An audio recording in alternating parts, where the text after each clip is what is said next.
today we're going to Vancouver. We've sung the national anthem. We've sung "Oh Canada." It was terrible. It was delightful. I hated every second of it. We've talked about maple syrup, and the boys are drinking Canada Dry ginger ale. Yeah, So I yeah. think we're ready. And maybe we'll get some Timbits when we get there. Who knows? It's on our to-do list. We're basically Canadian at this point. Woo! Yeah. We're gonna offend so many people. Yeah, we're gonna offend so many people, but that's okay. I hear Canadians are nice folks. They're not gonna be bad at us. In 1,000 feet, continue onto Vancouver Brain Highway, British Columbia 99 North. That's the Unity Arch right there. This Canadian flower, there's the US flag. 30 kilometers an hour. Let's switch our truck over while we're sitting here in the line. Welcome to Canada. We are in Welcome Canada. to Canada. Continue on British Columbia 99 North for 10 miles.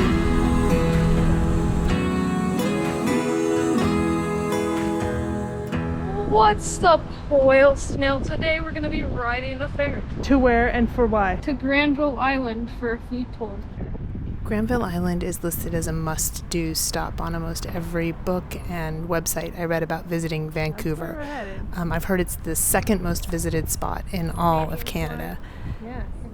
It's right in the heart of the city, and it's a big collection of shops and places for performers, and most of all, food stalls. So many delicious food spots. But before we could get to all that yummy food, we had to get to the island. After one trip into Vancouver with our truck, we decided that we were going to get very familiar with the public transit system. Luckily, Vancouver has tons of great public transit options. To get to Granville Island, we hopped on a bus near our campground. We walked about 2 miles, and then we got on an aqua bus to get across False Creek. It was a great way to see more of the city and to work up an appetite for our tour. You can drive there, but traffic and parking can be a little tricky, so if you can take public transit, we'd recommend that. What do you think of our bus ride? Yeah, I would rate it a bus ride out of 10. Excellent. Would probably ride again. We'll have probably ride again unless we're taking a really long walk back to the trailer. The tour cost $100 each for Nathan and Miles and I, and $90 for Noah. But that's Canadian dollars, so it was about $75 US for the three of us, and about $66 for Noah. Now, this was definitely more than we would have spent on food if we'd wandered around on our own. But with the tour, we got to try lots of items from 12 different vendors. We got to skip all of the lines, and our tour guide was outstanding. We learned the backstory of every vendor whose food we sampled, and we got tips for visiting the rest of Granville Island and for other spots in Vancouver. When I booked the tour, I let them know that we had a food allergy to work with, and they were incredibly flexible and thorough about meeting our needs. So what food did we eat? Over the course of 2 hours, we had white tea, lemonade from the Granville Island Tea Company, about 4 different types of bread from a bread affair. This was Noah's favorite. We had a selection of cheeses from Benton Brothers Fine Cheeses.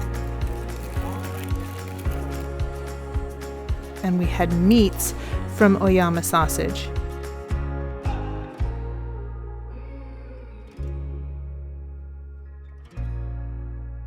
We tried some pickles from Hobbs Pickles, about 3 different kinds. So I'm told there is or was a spot in New York which is called Pickle Alley. We had about 3 different kinds of salmon from Longliner Seafoods.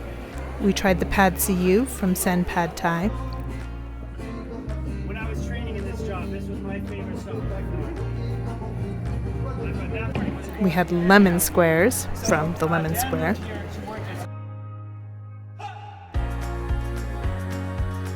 We got to choose what kind of chocolate we wanted from Chocolatos.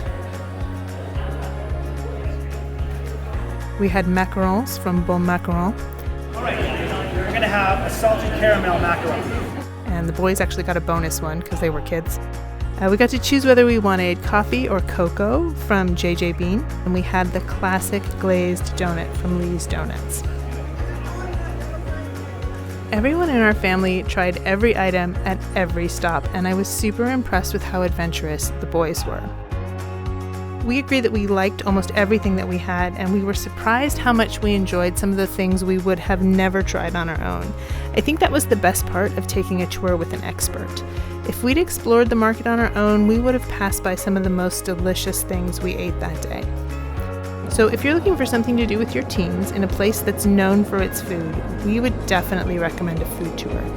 Find one that's kid-friendly, that doesn't focus on beer or wine or coffee. But don't be worried about pickles or smoked salmon. Our kids definitely surprised us, and we bet yours will surprise you. We've got more adventures to share from Vancouver.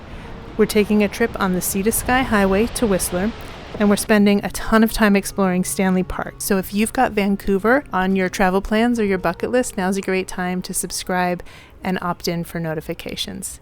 Thanks so much. We'll see you soon. Bye-bye.